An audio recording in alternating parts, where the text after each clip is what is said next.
La vie, elle est ce qu'elle est, avec toutes ces difficultés, toutes ces angoisses. On ne peut pas échapper à des épreuves dans la vie. C'est-à-dire, si tu veux grandir, tu dois bien accepter d'avoir des dents.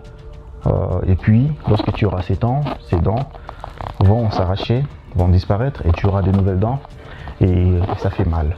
Voilà, dans la vie, c'est un principe, c'est-à-dire il y a des choses qu'on ne peut pas s'échapper. Que les gens, ils veulent évoluer dans la vie, mais ils ne cherchent pas vraiment à affronter ce que la vie leur demande de faire. La vie ne te forcera jamais de faire des choses. La vie ne t'obligera pas, mais la vie va te proposer. La vie va te pousser, la vie va te demander, la vie va t'aider à progresser. Mais si tu ne veux pas progresser, tu ne progresseras pas. Et tu ne diras pas qu'il y a quelqu'un qui est derrière ton échec. Il n'y aura personne qui sera derrière ton échec. Si tu ne veux pas, tu ne veux pas. La plupart des gens, tu verras, la vie lui pousse, lui cherche à devenir ce qu'il veut être. La vie propose même des gens autour de lui. Ça peut être tes parents, tes amis, tes frères, qui vont te demander, qui vont te pousser. Écoute José, tu dois aller, tu dois avancer. Mais tu dis, moi je ne veux pas. Tout simplement parce que je n'arrive pas à me réveiller le matin. Je ne peux pas. Et tu vas perdre tout ton temps parce que tout simplement tu ne sais pas comment te réveiller le matin. Et là c'est difficile. Vous savez, à un certain moment, lorsque vous conduisez, à un moment donné, vous allez écouter le moteur qui va évoluer.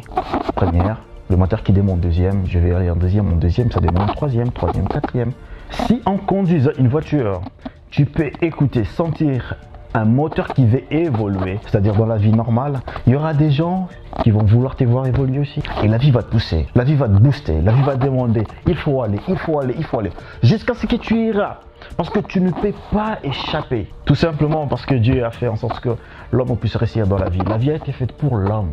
Et pourquoi tu échoues bêtement? Tout simplement parce que tu n'as pas la volonté. Tout simplement parce que tes idées sont ailleurs. Tout simplement parce qu'il y a une fille quelque part ou un homme quelque part qui t'a tout pris.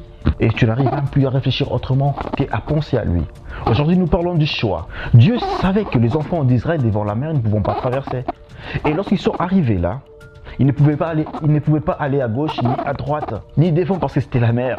Derrière, déjà, n'en parlons pas parce qu'il y avait des Égyptiens qui cherchaient à les recouper en morceaux. Et ils sont coincés là. Donc ils avaient qu'un seul choix, d'aller de l'avant. Mais là, de l'avant, ils ne peuvent pas parce qu'il y a la mer. Mais c'était quoi le deuxième choix? C'était d'entrer dans la mer. Mais pourquoi Dieu a accepté que les enfants d'Israël soient arrivés là? Je sais que vous se direz, oui, parce que Dieu savait qu'il allait faire le miracle. Dieu savait que le miracle allait se passer.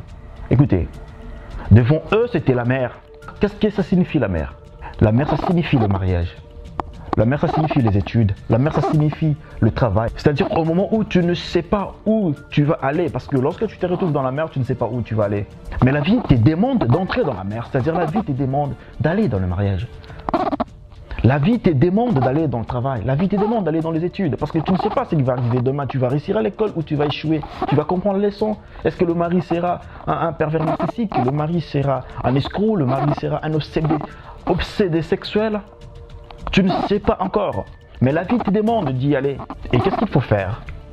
C'est d'accepter d'entrer dans la mer. Et vous retrouvez dans la mer au milieu du nulle part. C'est-à-dire lorsque vous êtes dans la mer, soit vous savez nager pour ne pas se noyer et puis mourir, ou soit vous ne savez pas nager, vous allez vous noyer, vous mourrez et on ne parle plus de vous. La nage, c'est quoi? Savoir nager, ça s'appelle apprendre.